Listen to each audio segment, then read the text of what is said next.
Hey everyone, today we're going to take percents and change them into fractions, and we're going to take other percents and change them into decimals. So, what I want to show you is not blank on my screen, but it's blank on your screen. Okay, well, we will just start with this page then. What I want to show you is this value right here is 75 hundredths, correct? There's 100 and there's 75 shaded in, so it's 75 hundredths. But we could also write that value as a fraction and as a percent. If we were to write it as a percent, then we can say that 75% of the squares are yellow. We could also say that 3/4 of that whole entire thing is yellow. So what you're going to see a lot today is you're going to see this triangle here, and I'm going to give you a value, and you can change it from a percent to a fraction, or from a fraction to a decimal, or a decimal to a percent, and it all is the exact same amount. So I'm going to give you a percent. Well, actually, let's go back. Let me remind you that you already know how to go from a fraction to a decimal. All throughout these chapters, I think starting with like chapters 2 and chapters 3, chapters 4, you have seen fractions and you've put them into decimals, especially when you need to compare them, right? So you know that you call up your fraction hating troll friend and you use division to go from a fraction to a decimal. And you also know to go from a decimal to fraction, you can say 1/10 and you can change that into 1/10, correct? So you already know how to change certain numbers from fractions to decimals, but what you're going to learn today is how to take a percent and turn it into a decimal, or a percent and turn it into a fraction. So how do you take a percent, for example, let's say 50%, and change that into a fraction? Well, we've already talked about this chapter that if you have that percent symbol, it literally means per 100%. So we're going to take this this dash, and we're going to put it there. And we're going to take those zeros, those little circles, and put them right there.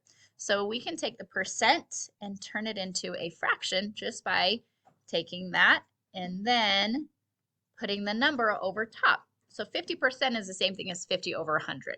The last thing we do to take it and turn it into a fraction is to simplify it. I can simplify this by dividing both sides, both the numerator and denominator, by 10, making it 5 to 10. Then I can divide them both again and making it 1/2. Okay, so the simplifying part, if you want to think about it again as the birthday cake, we could take out a 50, and that would give us a 1 and a 2. So 50% is the same thing as 1/2. Cool, huh? So what if you have 80%? Well, then you're going to take the percent, put it over 100, and put this number on top. So you're going to have 80 over 100. My favorite thing to do when I see two zeros is know that I can just divide them both by 10, and that will immediately just give me the two numbers without the zeros, two zeros, right? So I just cross those out and make it 8/10, or 8 to 10, and then because they are both even, I can make it 4 to 5. So 80% is the same thing as 4/5. They are the exact same value. What about 150%? Well, I'm still going to, even though it's over 100, I'm still going to make it over 100, because any percent is over 100. And then I see I can divide both of them by 10. So now I have 15/10. They're both divisible by 5, aren't they? So then I get 3 over 2. And it's improper. How many times can 2 go into 3? 1 time. And 1 left over. So 150% is 1 1/2. Georgianne completed 60% of her homework assignment. Write the portion of her homework that she still needs to complete. So if she has completed 60% of it, that's how much is done. How much does she still need to do?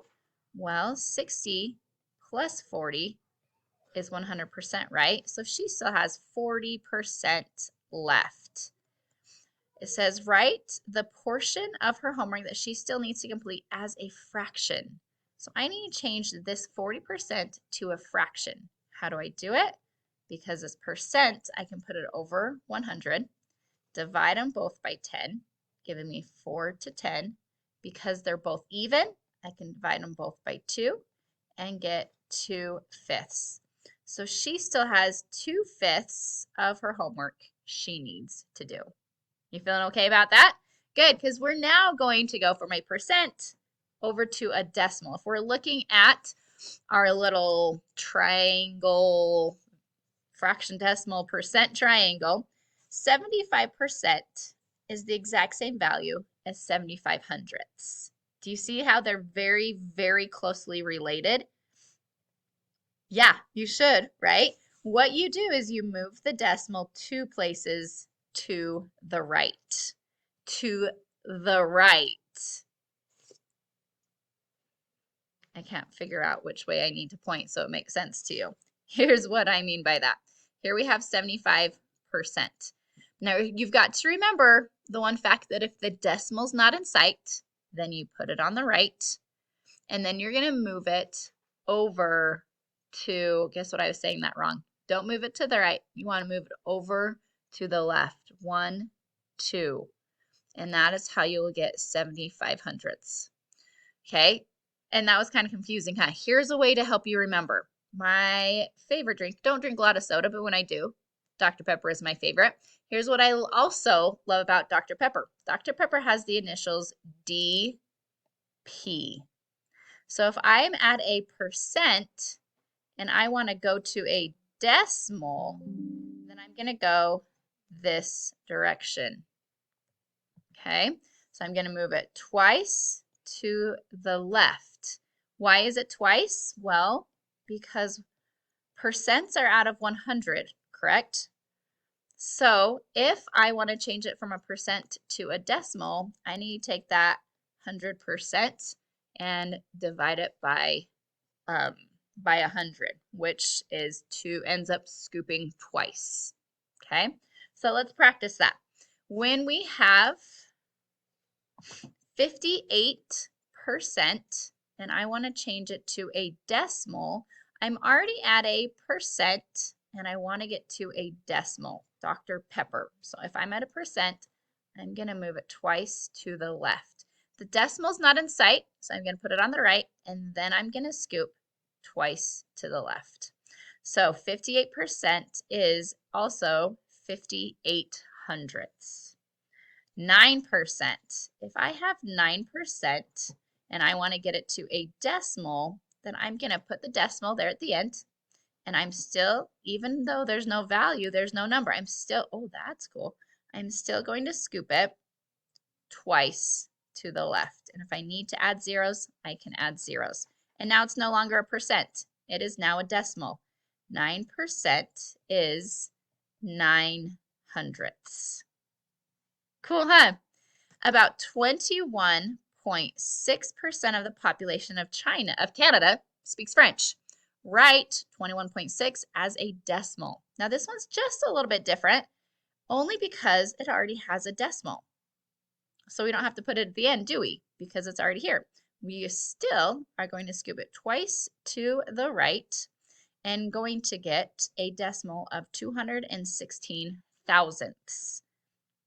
Those two are the exact same. One's a percent, one's a decimal. Now that we figured that out, see if you can find this mistake. About 8.4% of the students at Jenna's school are in the drama club. Jenna says that's 84 hundredths of the students that are in the drama club. Is she correct? So she changed this percent into this decimal. Did she do it correctly? No, she didn't. How come? She ended up only, if it was 8.4, she ended up scooping only once. And that is not the correct way to change it from a percent to a decimal. You have to scoop it twice. You have to divide it by 100, which is 2 scoops. So the correct answer is 0.084. Why? Because we need to scoop it twice. So this is the decimal of the amount. There are 84 thousandths of the students that are actually in the drama club. Okay. This one might be a challenge. It needs to be written as a fraction. But guess what I'm going to do? I'm actually going to change it into a decimal first. And then I can change it into a fraction by saying that that is 2 thousandths or 1/500ths. You're not going to see very many that are decimal percents. What that means is it is a very, very, very small percentage of an amount. So that means that your fraction will also be a very, very, very small fraction of amount and a very, very small decimal of an amount. You're not going to see a lot of tiny, tiny numbers like that. But if you do, you'll know what to do with it. All right, final thought. Do you still have these memorized? Remember how I told you, chapter 2, that if you have these memorized, your life is going to be so much easier? I did not lie, because they're going to help you this chapter as well. Why? Because all these fractions, decimals, like I told you, they also have a percent. And if you can get these memorized, if you can know that 1/2 is 50%, 1/4 it's 25%, your life is going to be awesome. These look very familiar, don't they? Okay, all you need to remember now is when you take the decimal, that you just scoop it twice to make it a percent. Your life will be so much easier. We're going to end with a final question for you. A large carrot contains 41% of the daily value of vitamin A, which is the best estimate of the fraction of the daily value of vitamin A in a carrot. The best estimate. So I want you to make this easy. If it was up to me, 41% is not very pretty, but 40% is only 1% away, plus it's so much easier. So I'm going to change 40% into a fraction now. How am I going to do that? I'm going to put it over 100. I am then going to divide those zeros to make it 4/10 and divide them both by 2 to make it 2/5. That is how I would estimate that one, and that's how I would make it easy. That's what estimating means. Make it easy. All right, friends, you now know how to take any percent and change it into a fraction or change it into a